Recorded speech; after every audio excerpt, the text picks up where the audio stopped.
everybody, today let's go over the topic on how to outsmart 90% of people. So firstly, what it means to be smart.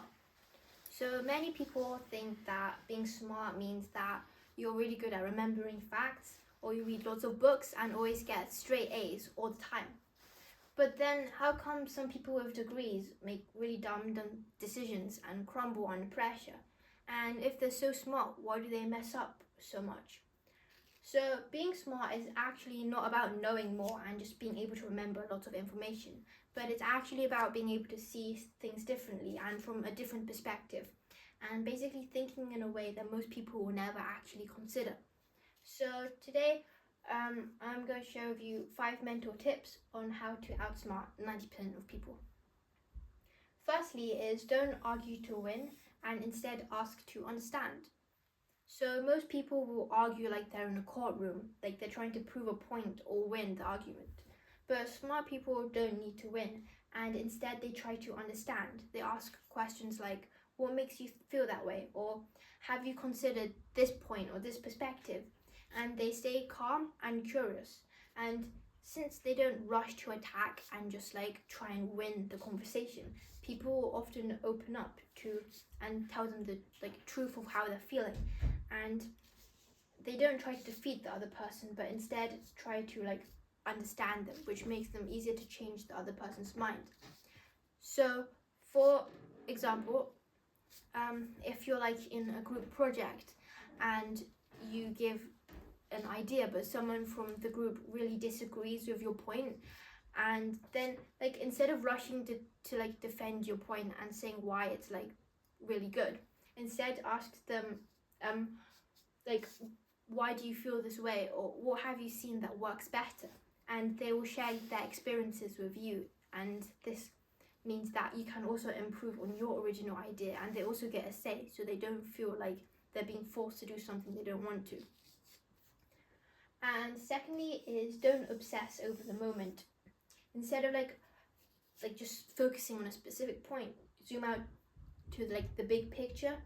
And for example, a few years ago I had this flute performance, and I remember I messed up really badly, and I felt really embarrassed in the end, and I never really wanted to perform after that because I felt so bad about it.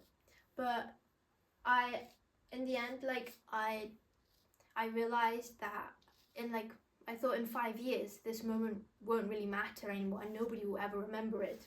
So instead I used that as an opportunity to grow and learn from my experience, and do more performances and improve something every single time, because to learn from my mistakes that I did the first time, and to be more confident on stage as well. And most people will treat failure as a full stop, and they'll give up completely and just wallow in their own self-pity. But smart people don't take failure personally. In fact, they don't even call it failure. They call it feedback and use that as data to continue improving.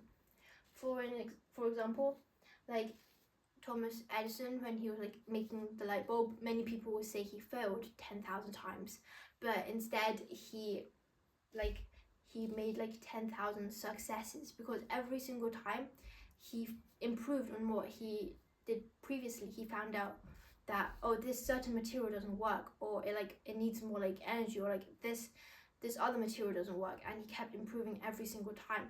And each experiment was actually a success because he figured out something new and was able to improve from that.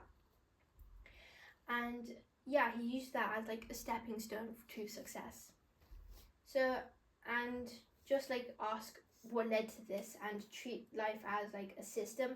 And that's why smart people often learn faster, because they don't waste time sulking over their failures, because they're too busy constantly improving to actually worry about their stuff that to actually spend lots of time thinking that they're not good enough.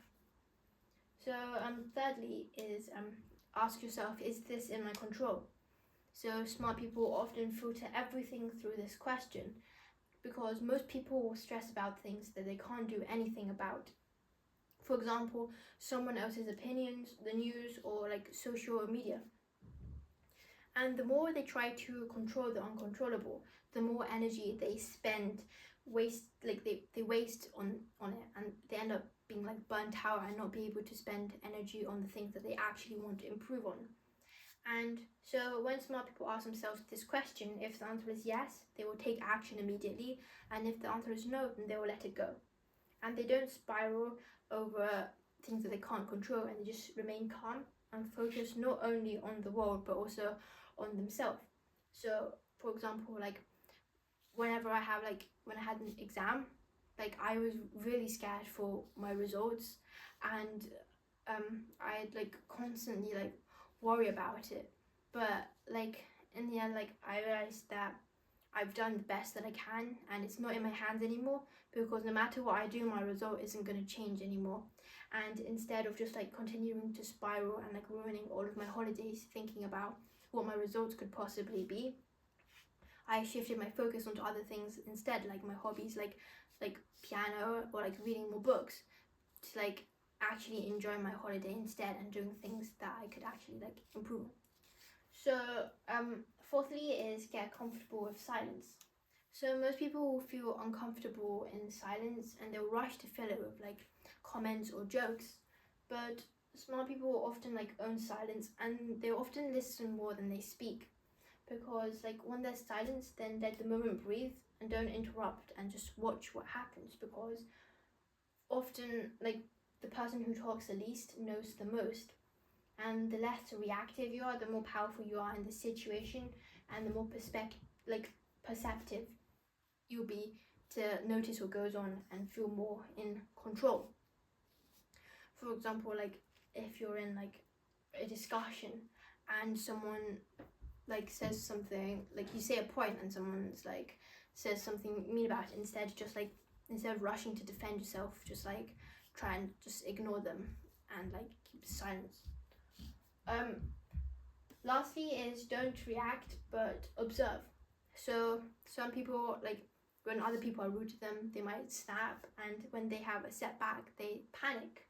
But smart people will like pause, and they'll watch and let the moment breathe, and then they'll calculate what to do next after like observation, and they'll gain more insight from it. Because reacting is really easy, but when you observe to see things, then like to see things that like others don't, and then you'll be able to remain like calm in chaos. So for example, maybe if you're in an argument with someone else, then and they start yelling at you, like you shouldn't like yell back immediately, and instead you should like try and remain calm, and don't let your emotions take over, because that will just escalate the situation. But instead just try and remain calm in chaos, and try to observe and like be able to try and like cool the situation down calmly. So in conclusion, I think that the main things to take away are, firstly, always ask yourself, is this in my control? And like, filter everything through this so that you don't waste energy worrying about what doesn't matter, and like shift your focus onto actually improving yourself and growing and doing things you enjoy. Because if it's not in your control, no matter how much you worry about it, nothing's ever going to change. And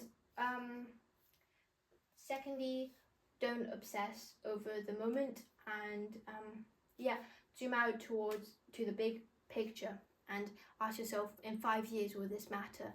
And if it doesn't, then you should just let it go, and treat it as a learning opportunity.